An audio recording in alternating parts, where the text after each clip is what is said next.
Hi, and welcome to this live reading from Inked in Blood and Memory by Allison Ivy.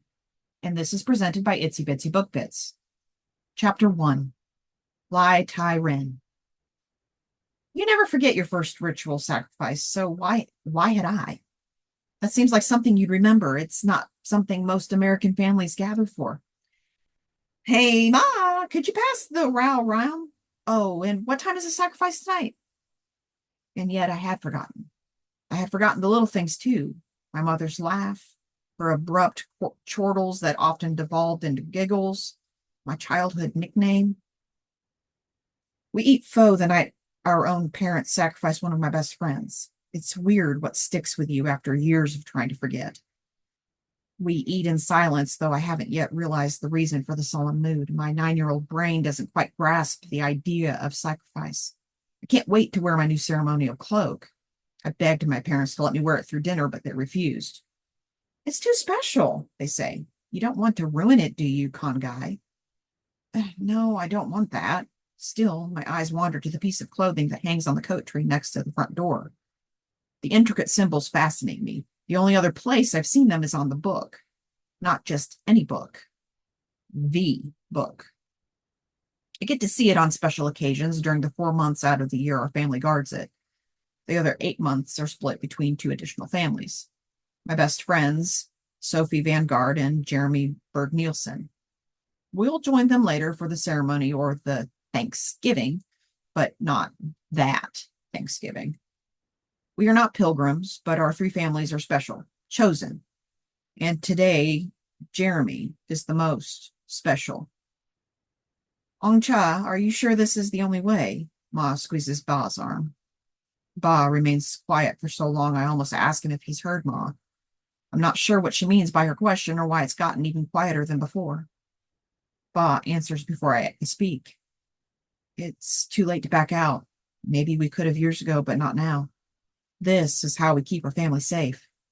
He kisses my mother's hand and stands to clear the plates. I knit my brows together. Why are they so serious? It's like they're sad. But it's the day of Thanksgiving. They should be happy. Later that night, I beamed proudly in my cloak with the strange symbols, relishing the feel of the velvet hem between my fingertips. Incense burns in a corner, permeating the air with a smoky aroma that I've always hated, but it reminds me of the days we celebrate the 4 equinoxes. The adults hug and talk amongst themselves excitedly, all but Mrs. Berg-Nielsen, Jeremy's mom. She stands against the wall, keeping to herself. Her long blonde hair covers most of her face, but I can tell her cheeks are wet. I ponder this as I sit cross-legged on the antique rug with Jeremy in his family's living room. We sip Capri Suns and talk about what we think will happen in a few minutes. Happy birthday, Jeremy, Sophie says after arriving with her parents and barreling through the adults' legs. She holds a cloak that matches mine out behind her as she runs like she's a superhero or a bat and plops down on the rug between us. Thanks, Sophie, Jeremy mumbles, staring at his Capri Sun. Of the three of us, Sophie is the most frenetic. I think that's the word Pa used. The adults are always hiding the sugar from her. She channels her chaotic energy for good most of the time. At school this past week, a couple kids from our grade cornered Jeremy. Sophie took me by the hand and came to Jeremy's aid, not letting up until the kids backed off. Why is your mom crying? I asked Jeremy. His eyes move from his drink to his shoes and he tugs at the laces. Dad says she's happy, but she won't look at me. Grown-ups are weird, I say, watching Jeremy's parents lead the rest into the kitchen. I think I did something real bad, Jeremy says. The door swings closed and I'm on my feet, ignoring Sophie's questions and drawn to the conversation happening behind the closed door. I dare to push it an inch and peer through the crack where I have a view of Jeremy's mom. There has to be another way, she says while barely containing her sobs. Her tears come faster now as she gasps for air. My eyes widen. Her words are eerily similar to Ma's. Are you sure this is the only way? I've never seen an adult cry, and I never thought Mrs. Berg-Nielsen could cry. She's the happiest adult I know, always saying how important it is to look on the bright side. To see her cry shakes me up, and I'm struck by the wrongness of this Thanksgiving. Isn't this a happy day? Someone clutches Mrs. Berg-Nielsen's right hand from across the table, stroking it with their thumb.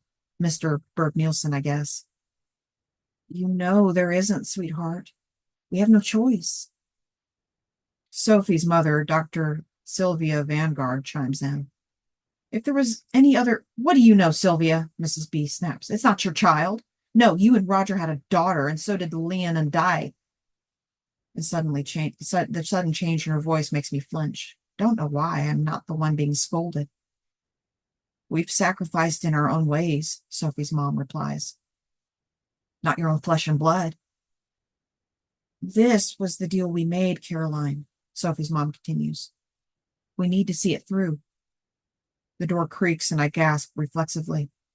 I hadn't realized my palm still rested on the door. The kitchen falls silent until someone steps in front of my view and yanks the door open all the way. It's my father. Ren, you know better than to eavesdrop, he says. Go back to your friends. As I turn to obey him, Dr. Vanguard speaks again. We should start to prepare anyway. It's almost the minute of his birth. I return to my spot on the rug with Sophie and Jeremy, feeling the weight of the heavy cloak on my shoulders more than ever. And afterward, maybe we can have a sleepover and play Haglin Brook Bandits, Sophie is saying.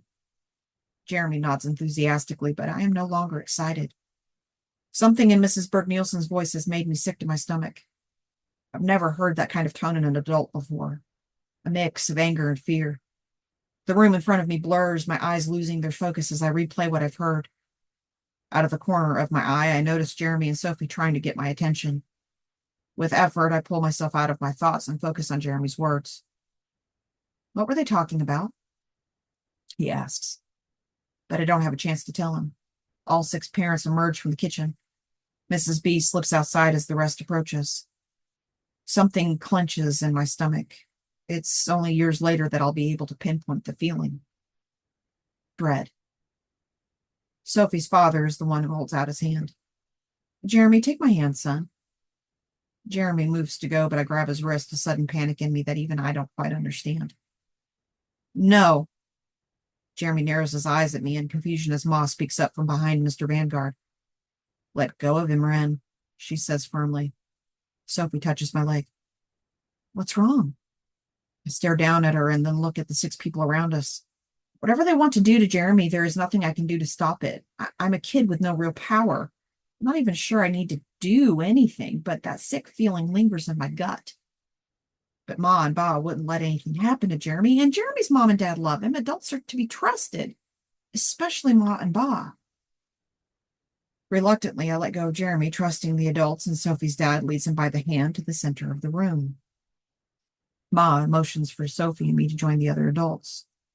Sophie rises and takes my hand to lead me over, but my feet are planted on the thin rug. The weight of her hand barely reaches me.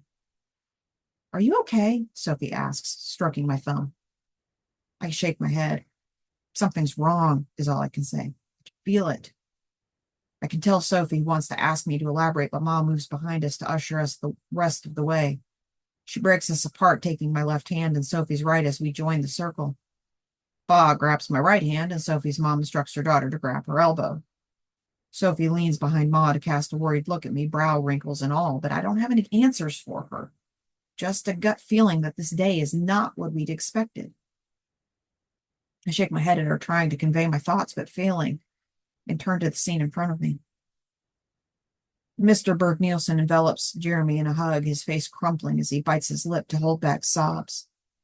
I can tell by Jeremy's face that he doesn't understand why. I don't even understand why. Where's Mom? Jeremy asks, sipping from a goblet Sylvia offers him. She'll be here. She just had to step outside for a moment. Mr. B leads him onto the coffee table, and he stands there as his father joins our circle around him. Someone has painted a symbol on the tablecloth he stands on, but I don't know what it stands for. I've never seen it before. Several linked silver circles are all inside one big circle of words in another language. Jeremy's eyes droop, and his father instructs him to lie down. When Mrs. B returns, hood raised and positioned behind Jeremy, he looks like he'll fall asleep any second. Not sure he even realizes his mom has returned. Dr. Vanguard also raises her hood, and the rest of us copy her. She picks the book up and opens it, Sophie's hand still on her elbow. On her other side, Sophie's dad holds his wife's left elbow. Only a few minutes ago, music was playing. Now the silence envelops us. Not even Mrs. B sobs anymore. I can't make out her expression in the dim light and shadow of her hood.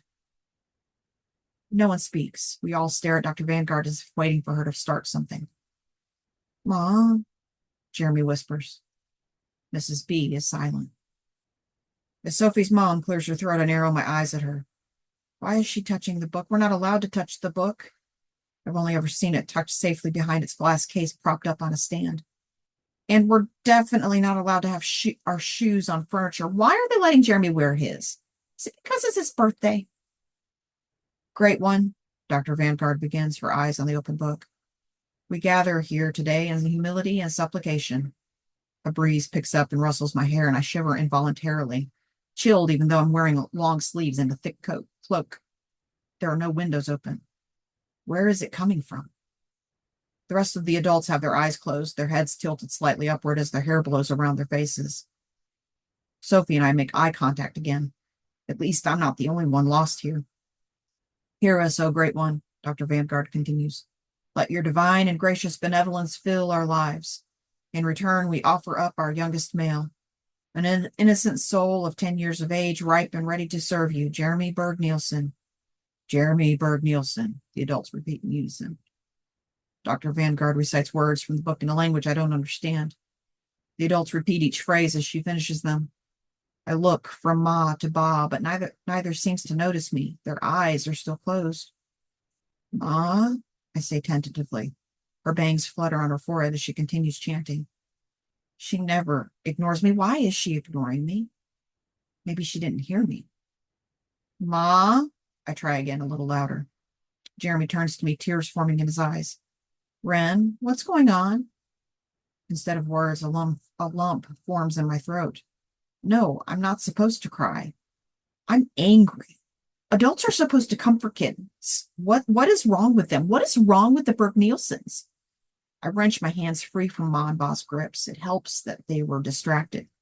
Ren, what are you doing? They yell at me, but I ignore them. My focus is Jeremy. I reach for his outstretched hand, but the wind picks up, pushing me away from the table. The force is stronger than any wind I've ever known, and it swirls around Jeremy, blending with a sudden trail of thick black smoke that blasts out of the book in Dr. Vanguard's hands. It's as if Jeremy is inside his own personal tornado.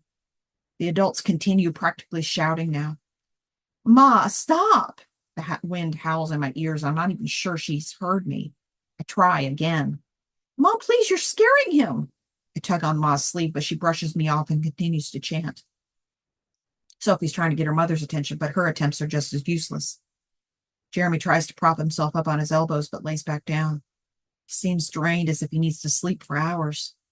The wind and smoke ruffle his clothes, tugging at his cloak. Jeremy? A hand wraps around his ankle and his eyes bulge. A hand? No, not a hand. At least not a human hand.